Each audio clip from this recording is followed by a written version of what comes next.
વિદ્યાર્થી મિત્રો, doctor professor Tulsidas D પટેલના સુપ્રભાતમ. ગઈકાલે આપણે સંસ્કૃત સાહિત્યના મહાકાવ્ય એવું કુમાર સંભવની ચર્ચા કરી. આજે આપણે મહાકવિ કાલિદાસ વિરચિત સંસ્કૃત સાહિત્યના શ્રેષ્ઠ મહાકાવ્ય એવા રઘુવંશની ચર્ચા કરીશું. સંસ્કૃત સાહિત્યમાં શ્રેષ્ઠ મહાકાવ્ય તરીકે પ્રસિદ્ધ પામનાર આ મહાકાવ્ય ભાવિકોના હૃદયમાં એવું તો વસી ગયું છે કે કાલિદાસ પણ રઘુકાર તરીકે ઓળખાવા લાગ્યા. ક ઇહ રઘુકારે ન રમતે. પાઠશાળા પદ્ધતિએ સંસ્કૃત કાવ્યના અભ્યાસનો આરંભ રઘુવંશથી કરવાની એક પ્રણાલિકા પડી ગઈ હતી. આ મહાકાવ્ય પર લગભગ 40 જેટલી ટીકાઓ પણ લખાઈ છે. તે પણ તેની વ્યાપક લોકપ્રિયતા દર્શાવે છે. કાવ્યશાસ્ત્રીઓએ મહાકાવ્યના લક્ષણો નિર્ધારિત કરી આપવામાં રઘુવંશ એક આદર્શ મહાકાવ્ય બની રહ્યું છે. આ મહાકાવ્યને કાલિદાસની પ્રૌઢ પ્રતિભાનો સ્પર્શ થયો છે અને તેથી સમગ્ર કાવ્ય વિશ્વ તેનાથી અલૌકિક થઈ ઉઠ્યું છે. મહાકવિ કાલિદાસ વિરચિત રઘુવંશમાં 19 સર્ગો પ્રાપ્ત થાય છે. તેના નાયકો એકથી વિશેષ છે.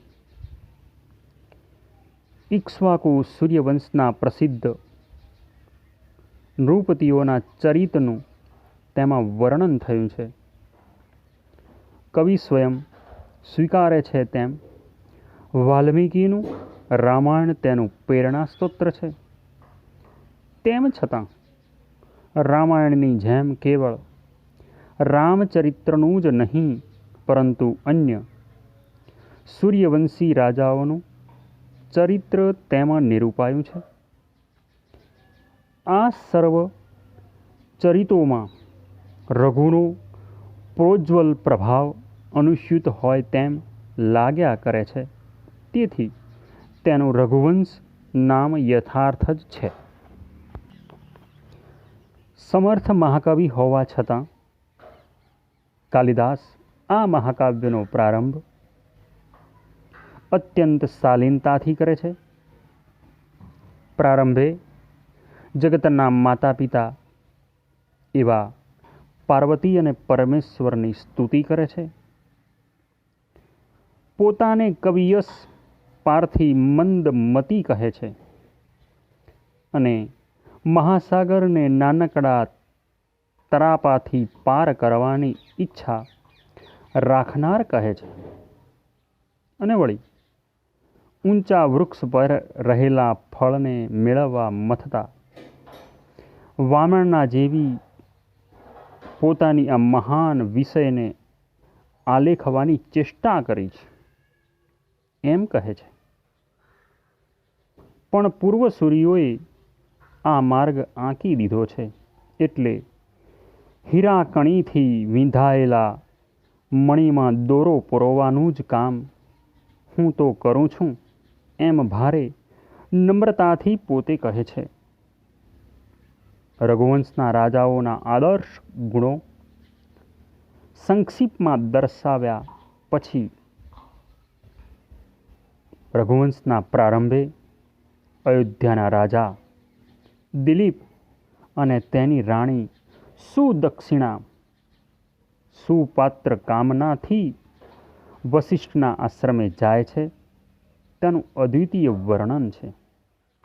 બીજા સર્ગમાં વશિષ્ઠના આદેશથી દિલીપ નંદીની કામધેનુ ગાયની અપૂર્વ નિષ્ઠાથી સેવા કરે છે તે દર્શાવે છે. આ સર્ગમાં એક ઉદાત્ત પ્રસંગનું અદ્વિતીય નિરૂપણ પણ થયું છે. નંદિનીને એક સિંહે પકડી અને કહ્યું કે હું શિવનો ગણ છું અને ગાય મારો ભક્ષ્ય છે. શસ્ત્ર ચલાવવામાં નિષ્ફળ નીવડેલા દિલીપે સિંહને વિનંતી કરી કે ગાયના બદલે મારો ભક્ષ કરો અને મારા યશ શરીરની રક્ષા કરો. તેની આવી ભક્તિ અને ભાવનાથી નંદિની કે જાણે કેવળ દિલીપની પરીક્ષા કરવા જ આ દ્રશ્ય સર્જ્યું હતું. પ્રસન્ન થઈ રાજા અને રાણીને તેના દૂધનું પ્રસાદ રૂપે પાન કર્યું અને પુત્ર પ્રાપ્તિ થઈ. તૃતીય સર્ગમાં રઘુનો જન્મ, તેનું અદ્વિતીય શિક્ષણ, તેનું પરાક્રમ વગેરેનું વર્ણન જોવા મળે છે. પિતાના અશ્વમેઘ યજ્ઞનો અશ્વ ચોરી જનાર ઇન્દ્ર સાથે તેણે અપ્રતિમ યુદ્ધ કરી સતક્રતુની પ્રસન્નતા મેળવી. રઘુએ તેને રાજ્ય સોંપ્યું અને વનવાસ સ્વીકાર્યો. ચતુર્થ સર્ગમાં રઘુના દિગ્વિજયનું અદ્વિતીય વર્ણન મહાકવિ કાલિદાસે કર્યું છે.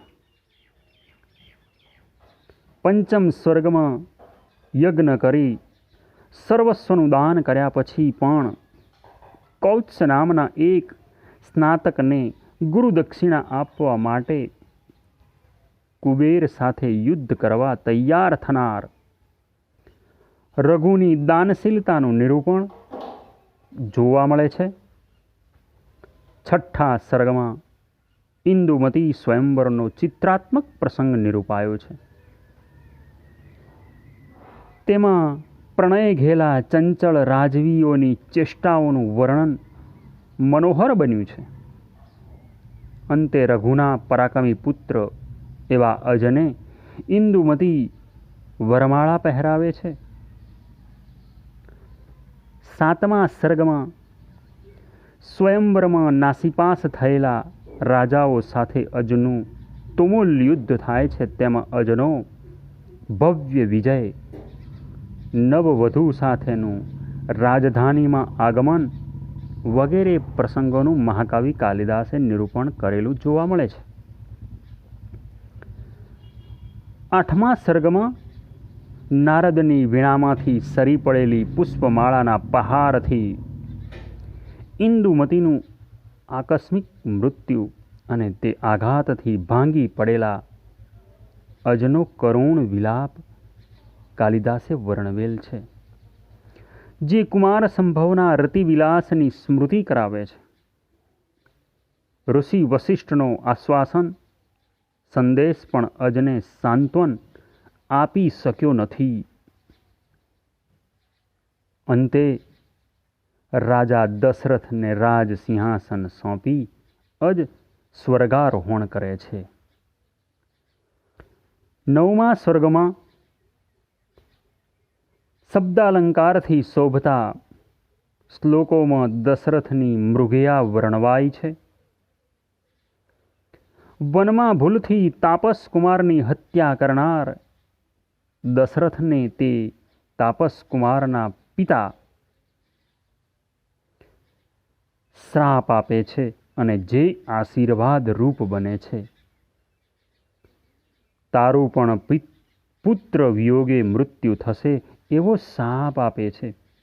નિસંતાન દશરથ આ શાપને આશીર્વાદ સમજી, વરદાન સમજી દર્શન સ્વીકાર કરે છે. દસમા સર્ગમાં રાક્ષસોના ત્રાસથી દુઃખી થયેલા દેવો જગત પિતા એવા વિષ્ણુની સ્તુતિ કરે છે અને રામ જન્મની પૂર્વ ભૂમિકા બંધાય છે. સર્ગ 11 થી 15માં રામકથા વર્ણવાઈ છે, જેના મુખ્ય પ્રસંગો સામાન્યતઃ રામાયણને અનુસરે છે. 13મા સર્ગમાં રાવણ વિજેતા રામની સીતા સાથે પુષ્પ વિમાનની યાત્રામાં દક્ષિણ ભારતનું પ્રકૃતિ સુંદર વર્ણન નિરૂપાયું છે. 14મા સર્ગમાં સીતા ત્યાગના કરુણ પ્રસંગમાં કાલિદાસ સીતાની પડખે ઊભા રહ્યા છે. 15મા સર્ગમાં સીતાનો પાતાલ પ્રવેશ અને રામ તથા અન્ય ભાઈઓ વગેરેનું સ્વર્ગગમન નિરૂપાયું છે. 16મા સર્ગમાં કુશની રાજ્ય વ્યવસ્થા વર્ણવાઈ છે. તેણે પોતાની રાજધાની અયોધ્યાથી કુશાવતીમાં ફેરવી તેની જલકીડાનું મનોરમ વર્ણન અને પાતાલની નાગકન્યા કુમદવતી સાથેના તેના લગ્નનું નિરૂપણ છે. અસહાય અયોધ્યાસ સ્ત્રી રૂપે કુશને પુનઃ અયોધ્યા આવવા વિનવે છે. તેથી કુશ અયોધ્યાને ફરી વસાવે છે. 17મા સર્ગમાં કુશના પુત્ર અતિથિનું શાસન વર્ણવાયું છે. જ્યારે 18મા સર્ગમાં કવિ ઝડપથી અતિથિ પછી ક્રમશઃ આવેલા એક જ વંશજના 22 રાજવીઓનું સંક્ષિપ્તમાં નિરૂપણ કર્યું છે. 19મા સર્ગમાં અત્યંત વિલાસી ક્ષયનો ભોગ બનેલા રાજા એવા અગ્નિવર્ણના શાસનમાં શ્રેષ્ઠ એવા રઘુ હોય દિલીપ, અજ, દશરથ, રામની શ્રેષ્ઠતાની જેમ અહીંયા સંપૂર્ણતઃ શાસનમાં અધપતન પામેલા આ મહાન વંશજનું દયનીય વર્ણન મહાકવિ કાલિદાસે કરેલ છે. જે ભવ્યતાથી આરંભાયેલ રઘુવંશ એક શોકપૂર્ણ ડૂસકા સાથે 19મા સર્ગમાં જાણે કે પૂર્ણ થયો છે. આમ દિલીપથી પ્રારંભ કરી અને અગ્નિવર્ણ સુધીના અનેક રાજવીઓના પરાક્રમો, તેના ચરિત્ર ચિત્રણો મહાકવિ કાલિદાસે રઘુવંશ નામના મહાકાવ્યમાં કરેલું જોવા મળે છે. સંસ્કૃત સાહિત્યના 5 મહાકાવ્યો પૈકી આ મહાકાવ્યને શ્રેષ્ઠ મહાકાવ્ય તરીકેની ગણના કરવામાં પણ આવેલી છે. આમાં પ્રારંભિક વર્ણનો જે છે એ શ્રેષ્ઠતાના છે, અદ્ભુત પરાક્રમોનો છે. આમ 18 સર્ગ સુધી ભિન્ન ભિન્ન રાજાઓના પરાક્રમોનો વર્ણનો મહાકવિ કાલિદાસે પોતાની કૃતિમાં કરવા પ્રયત્ન કર્યો છે. આજરોજ આ રઘુવંશ નામના મહાકાવ્યના કથાવસ્તુની ચર્ચા કરીએ છીએ. પુનઃ વિદ્યાર્થી મિત્રો, આપને વિનંતી કરું છું, આપ દૈનંદિન આ ચેનલને જોતા રહેશો, સબસ્ક્રાઈબ કરશો, જેથી અમને પણ ખબર પડે કે આપણને જે કંઈ કથાવસ્તુની ચર્ચા કરીએ છીએ તેની સમજણ પડી છે કે નહીં. અહીંયા આજનું કાર્ય સંપન્ન કરીએ છીએ. જય હિન્દ, જય ભારત.